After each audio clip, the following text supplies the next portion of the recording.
Hello दोस्तों, स्वागत है आपका अपने चैनल बिनी सफ़रनामा पर। दोस्तों, फिर से एक नई वीडियो लेकर आपके सामने उपस्थित हुआ हूं।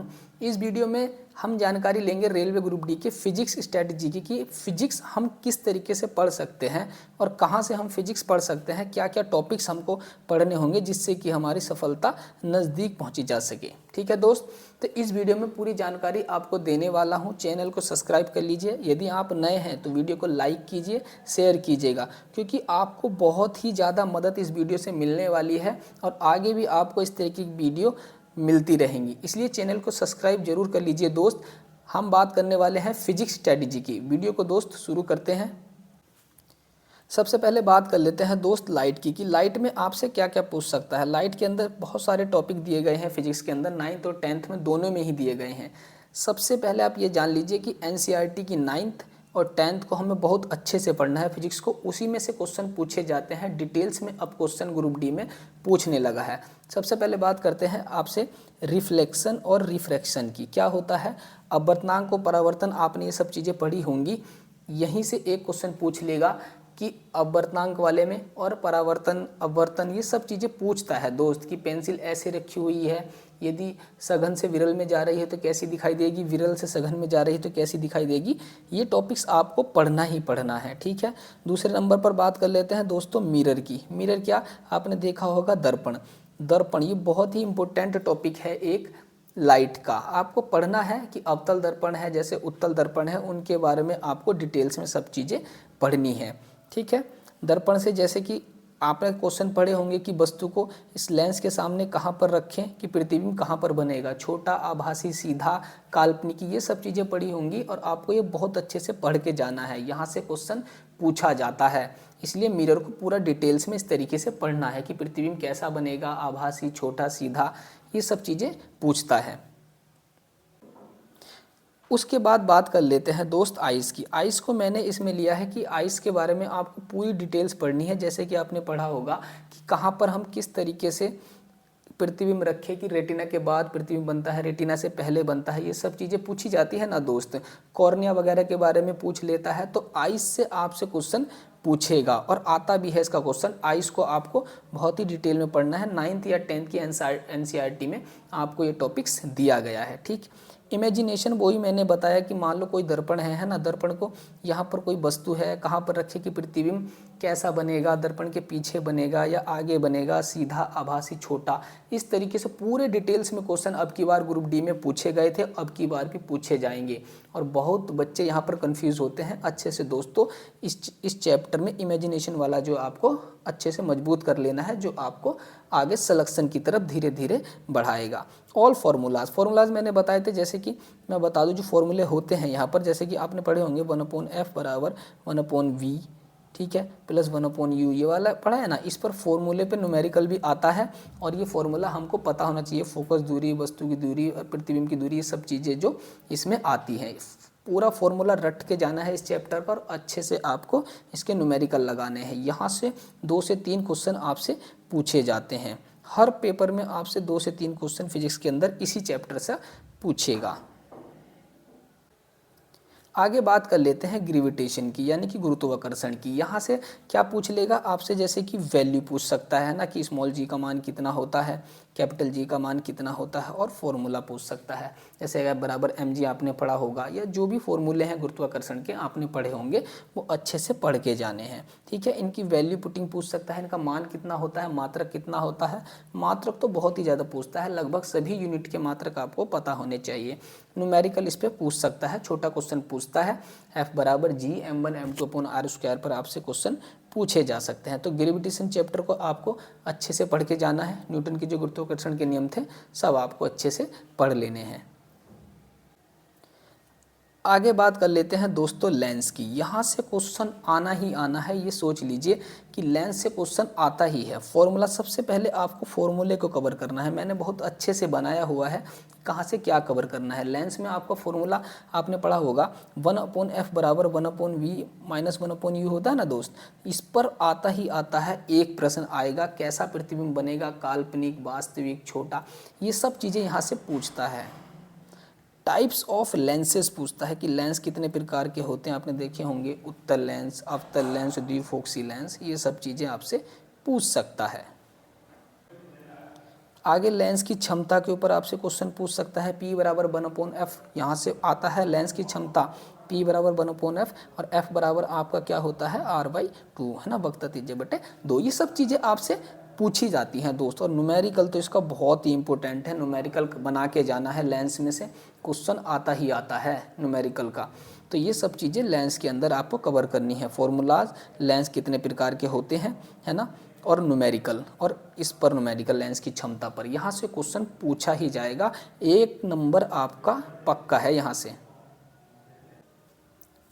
अब जैसे आगे बात कर लेते हैं दोस्त प्रिज्म की। प्रिज्म से क्या क्वेश्चन पूछ सकता है, बिग ब्योरी मैंने क्यों लिखा है, क्योंकि जब आप प्रिज्म ऐसे बनाते हैं, आपने देखा होगा 9-10 में पढ़ा होगा, तो जब यहाँ से कलर इस पर डालते हैं, ठीक है ना, तो इस तरीके से कलर निकलते हैं, तो ये किस फॉर्म में निकलते हैं, बिग ब्योर फॉर्म में निकलते हैं। इसमें से कैसे क्वेश्चन पूछता है कि सबसे ज़्यादा जो तरंग दैर्ध्य होती है वो किसकी होती है, सबसे कम किसकी होती है, ठीक है, सबसे ऊपर कलर कौन सा होता है, सबसे नीचे कलर कौन सा होता है, ये आपको पता होना चाहिए। यहाँ से 1 लाइनर क्वेश्चन पूछ लेता है और अच्छे से क्वेश्चन यहाँ पर पूछा जाता है। तो जो मेरे भाई तैयारी कर रहे हैं ग्रुप डी तो पता ही होगा कि बिग ब्योर का मतलब क्या होता है। मैंने शॉर्ट फॉर्म में सब चीज़ लिख दिया है, प्रिज्म के बारे में बस आपको इतना ही पढ़ के जाना है, ठीक है ना। 1 लाइनर क्वेश्चन यहाँ से आपसे पूछा जाता है। आगे बात करते हैं दोस्त फोर्स की, कि फोर्स के अंदर आपसे क्या क्वेश्चन पूछा जाता है, ठीक है ना।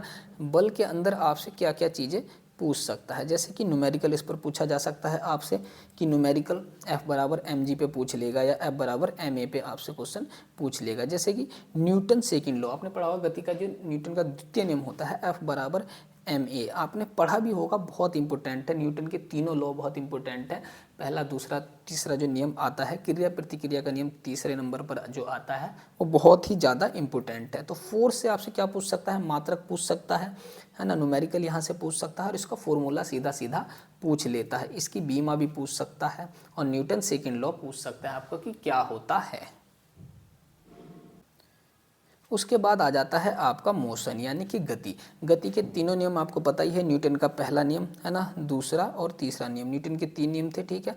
फॉर्मूला यहाँ पर पूछ सकता है आपको कि फॉर्मूला कौन से, न्यूटन का जो कौन सा नियम है जिससे फॉर्मूला जनरेट होता है F बराबर ma वाला, ये इंपॉर्टेंट है, ये भी पूछ सकता है दोस्त, ठीक। न्यूमेरिकल इसके बहुत ज़्यादा मोस्ट हैं, क्योंकि यहाँ पर क्वेश्चन पूछता है काट काट के किस तरीके से पूछेगा। v बराबर u प्लस ए टी आपने समीकरण पढ़ी होगी, s बराबर U T plus half A T square आपने समीकरण पढ़ी होंगी, और वी स्क्वायर बराबर यू स्क्वायर प्लस 2as आपने ये समीकरण पढ़ी होंगी। यहाँ से इन पर क्वेश्चन आता ही आता है न्यूमेरिकल, और बहुत ज़्यादा पूछा गया था पिछली बार।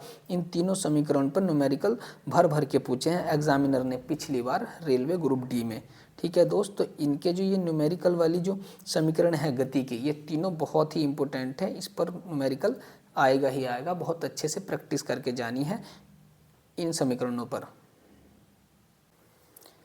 अब बात कर लेते हैं दोस्त आगे वीडियो में मैग्नेट की। मैग्नेट क्या है, मतलब कि आपने पढ़ा होगा चुंबक के बारे में, ठीक है ना। चुंबक के बारे में, चुंबक में से वाले चैप्टर में से क्या पूछ सकता है ज़्यादा से ज़्यादा, फॉर्मूला इसका पूछ सकता है चुंबक का, है ना, जो फॉर्मूले होता है ना उसके फॉर्मूले याद करके जाना। दूसरा देखो यहाँ पर मैंने क्या लिखा है, फ्लेमिंग का right and left hand rule जो होता है, फ्लेमिंग का दाएं हाथ का नियम और बाएं हाथ का नियम, यहाँ से क्वेश्चन पूछा जाता है दोस्त की जो तार होता है, बंद मुट्ठी वाला नियम होता है, वो किसको दर्शाता है ना, अंगूठा किसको दर्शाता है, बाएं हाथ के अंगूठे का नियम, दाएं हाथ के अंगूठे का नियम, ये सब चीज़ें आपको पढ़ के जानी है। ये पूछता है सीधा सीधा कि फ्लेमिंग के दाएं हाथ का जो अंगूठा होता है वो किसको दर्शाता है, उंगली जो होती है वो किसको दर्शाती है, ये सब चीज़ें पिछली बार पूछी गई हैं, इसलिए आपको बहुत ही अच्छे से पढ़ के जानी है। जैसे कि मोटर और जनरेटर के ऊपर क्या क्वेश्चन पूछेगा कि यांत्रिक ऊर्जा को विद्युत ऊर्जा में कौन चेंज करता है, विद्युत ऊर्जा को यांत्रिक ऊर्जा में कौन चेंज करता है, ये सब चीज़ें आपसे पूछी जाती हैं। छोटी छोटी हैं, 1 लाइनर है, लेकिन यहाँ तक कोई पढ़ नहीं पाता है मैग्नेट तक, इसीलिए दोस्त यहाँ से 1 से 2 क्वेश्चन पिछली बार हर एग्ज़ाम में पूछा गया है इस चैप्टर से, ठीक है। तो ये चैप्टर भी आपको छोड़ना नहीं है, बहुत अच्छे से तैयारी करके जाना है। और भी कुछ छोटी छोटी चीज़ें हैं जो दोस्तों फिजिक्स में बच जाती हैं, जो आपको पढ़नी है, ठीक है ना। जैसे कि मैक्सिमम आपको मैक्सिमम फॉर्मूले जितने भी फिजिक्स के फॉर्मूले हैं सब एक पेपर पर लिख लीजिए और उसको कहीं पर चिपका लीजिए। वो डेली आपको रिवाइज करने हैं। जितना ज़्यादा आप फिजिक्स के फॉर्मूले को याद करोगे उतना ही ज़्यादा आपकी फिजिक्स अच्छी होती जाएगी, ठीक है। तो फॉर्मूले को डेली आपको लर्न करना है और न्यूमेरिकल रिवीजन। जब फॉर्मूला आप अच्छे से याद कर लोगे तो न्यूमेरिकल भी आप बहुत अच्छे से लगा सकते हो। ज़्यादा से ज़्यादा न्यूमेरिकल लगाइए, क्योंकि 3 से 4 तो 10 से 12 क्वेश्चन में फिजिक्स के आपको ग्रुप डी में ही न्यूमेरिकल ही देखने को मिलेंगे। मोशन से मिल जाएगा आपको, है ना, और गुरुत्वाकर्षण वाले चैप्टर से मिल सकता है और लेंस वाले चैप्टर से आपको न्यूमेरिकल देखने को मिलेगा ही मिलेगा, दर्पण वाले से। तो यहीं से आपको न्यूमेरिकल देखने को मिलते हैं और अच्छा न्यूमेरिकल आता है, बहुत ही आसान आता है, ठीक। तो ज़्यादा से ज़्यादा आपको फॉर्मूले को लर्न करना है, ठीक है। और जब फॉर्मूला ज़्यादा से ज़्यादा याद करोगे तो दोस्तों आपका न्यूमेरिकल लगाना बहुत ही आसान हो जाएगा। उन्हीं बच्चों को समस्या आती है न्यूमेरिकल लगाने में जिनकी याद फॉर्मूले नहीं हो पाते हैं। तो फॉर्मूले को बहुत अच्छे से आपको लर्न करना है। कुछ चीज़ें जो रह गई होंगी दोस्तों वो मैं आपको धीरे धीरे आगे वीडियो में बताता रहूँगा। सारी वीडियो में आपको आप कहोगे तो चैप्टर वाइज में आपको लेके आ सकता हूँ कि बल वाले चैप्टर में से आपको क्या पढ़ना है, गति वाले चैप्टर में से आपको क्या पढ़ना है, ठीक है, और आइज़ वाले चैप्टर में से एक सिंगल चैप्टर में से आपको क्या पढ़ना है। आपको आगे इसी तरीके की वीडियो आपको आती रहेंगी, ठीक है ना। केमिस्ट्री में भी आपको चैप्टर वाइज आएंगे कि किस तरीके से क्या पढ़ना है, कहाँ से क्या पढ़ना है। दोस्तों सिलेक्शन लेने के लिए सबसे ज़्यादा ज़रूरी होता है कि क्या पढ़ना है और क्या छोड़ना है, ठीक है ना। वहीं से सिलेक्शन आपका होता है, ठीक।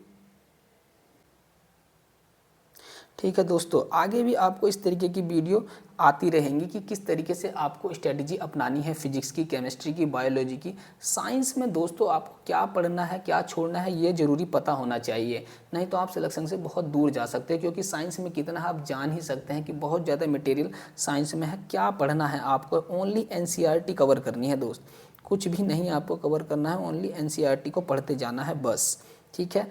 आगे आपको सारी वीडियो इसी तरीके की आती रहेंगी लगातार। अगर हमारे चैनल पर आप नए हैं तो चैनल को सब्सक्राइब कर लीजिए दोस्त, और वीडियो को लाइक कीजिएगा अच्छी लगी हो तो, और शेयर भी ज़रूर कीजिएगा दोस्तों, ठीक है।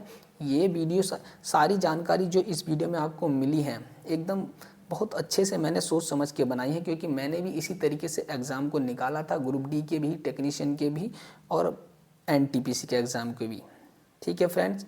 थैंक यू, ध्यान रखिए और अच्छे से अपनी तैयारी करते रहिएगा।